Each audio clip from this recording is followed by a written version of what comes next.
If you see that vacuum in leadership above, don't be afraid of it. Don't get frustrated. Step into it. Own it.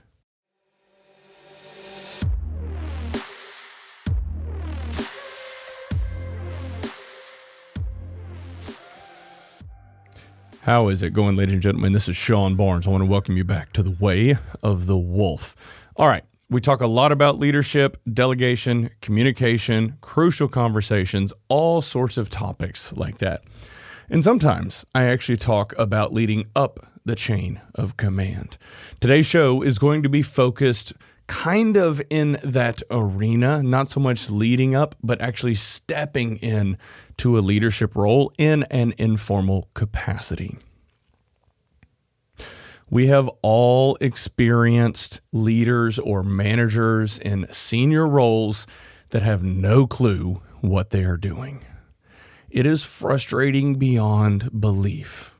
There is actually a phrase called the Peter Principle, which talks about people rising just above their level of competence and then stalling out in their career. We want to try to avoid that at all costs, and that is why it is so crucial that you focus on continuing to grow and learn new skills. As you progress in your career, you become less and less of an individual contributor focused on the thing or task and more into one of a force multiplier, trying to get everybody in the team and the company to perform at a higher level. When you encounter that vacuum of leadership from above, it's beyond frustrating. It's challenging for you, for your peers, for the people beneath you. And I've actually coached people in the past that would come to me like, what do I do? I'm not getting any guidance or direction from my boss. I just don't know what to do. And I used to get really frustrated with that. And eventually it hit me. Talk about an incredible opportunity to step up and lead. You can be that leader.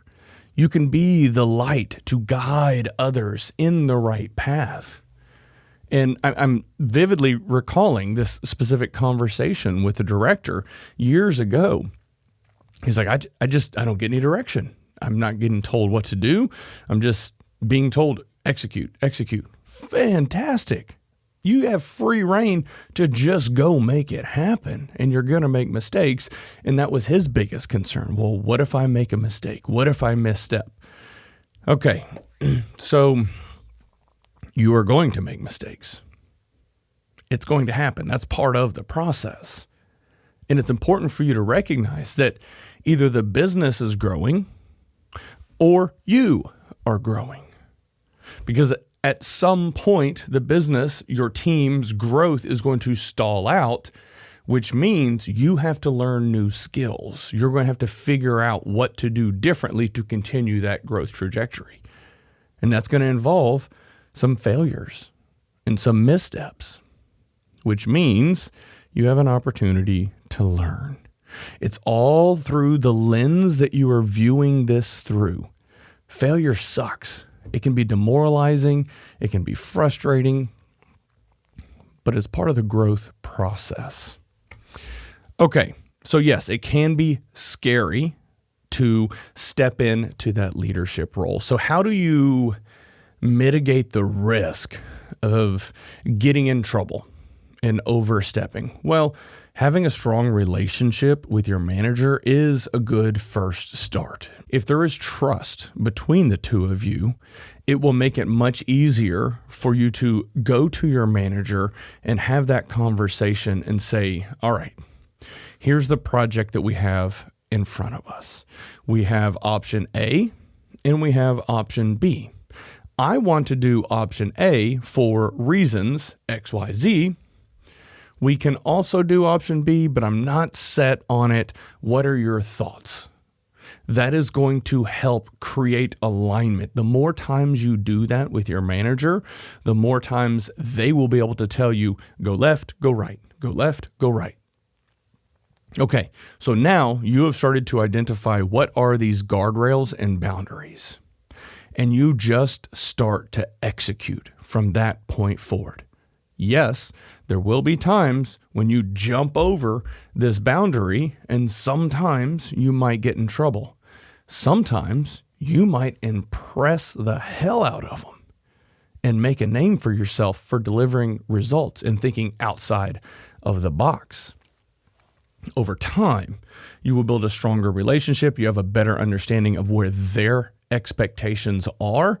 And when you are willing to step out on that ledge and provide guidance and direction for the people on your team, for all of your peers, you will start building a brand and reputation for delivering results.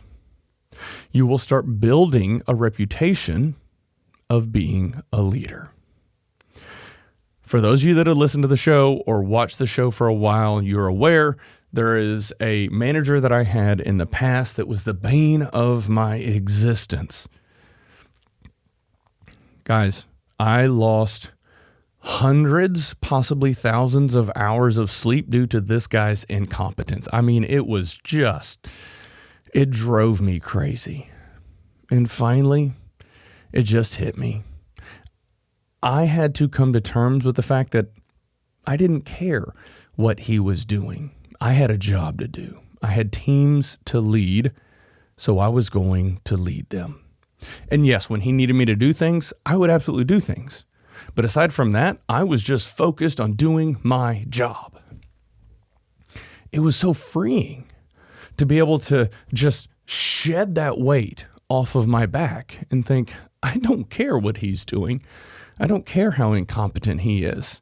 I'm here to do my job, and I'm going to do it to the best of my ability, and I'm going to lead my team, and I'm going to ensure that they are successful and they have the tools necessary to succeed, because I knew what needed to happen. And so we just made it happen. All right. This is a journey for all of us. Trial and error is part of the process. Don't be afraid of making mistakes. You will make mistakes, and that is okay. Actually, that's good. That's a really good thing. Now, one way to accelerate this process is to find a coach or mentor. This is something you don't have to pay somebody to do it. You can find somebody that you look up to and respect and admire. Start building a relationship with them. That's the key. Check your ego. And if you go to someone who's a few rungs up the ladder from where you're at, and then just start having a conversation, hey, Jason, I really respect and admire you, everything that you've done over the years, and I want to get to where you're at. Is there anything that you can do to help me learn and grow? Is there anything I'm doing wrong that maybe I can tweak and adjust and do better? It's not that hard. But for some reason, people think it is. And I don't know if it's ego or a fear of being judged, but I can promise you, anybody who's above you and has had to work to get there, they're going to receive that conversation and respect and admire what you're trying to do. And they're going to go above and beyond to help you. That is the mindset that you have to have. It's a new year. We all got a lot of stuff on our plate. We all have big plans and big goals. Let's actually make something happen this year. Don't fall into your old patterns and habits and ways of doing things. You don't have to do that. If you're struggling with a vacuum in leadership above, and you want to do more and you want to step into it, reach out to somebody that can help inspire and motivate you and help show you how to get there faster.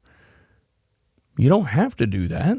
It will accelerate the timeline for you, but you can absolutely figure it out on your own. And that's something that I did. I spent 15 freaking years just grinding away, trying to figure things out on my own because I was afraid to ask for help. I had, you know what? I guess it was pride. I thought, I don't need a coach. I don't need anybody to help me with this. I will figure it out on my own. And looking back, I probably could have been much farther had I been able to check my ego. There's a lesson there. All right, ladies and gentlemen, big message for the day. Focus on growing and learning, attaining new skills. If you see that vacuum in leadership above, don't be afraid of it. Don't get frustrated. Step into it. Own it. The results might just be shocking for you. All right, ladies and gentlemen, that is all we have for the show today. Thank you so much, and y'all have a good one.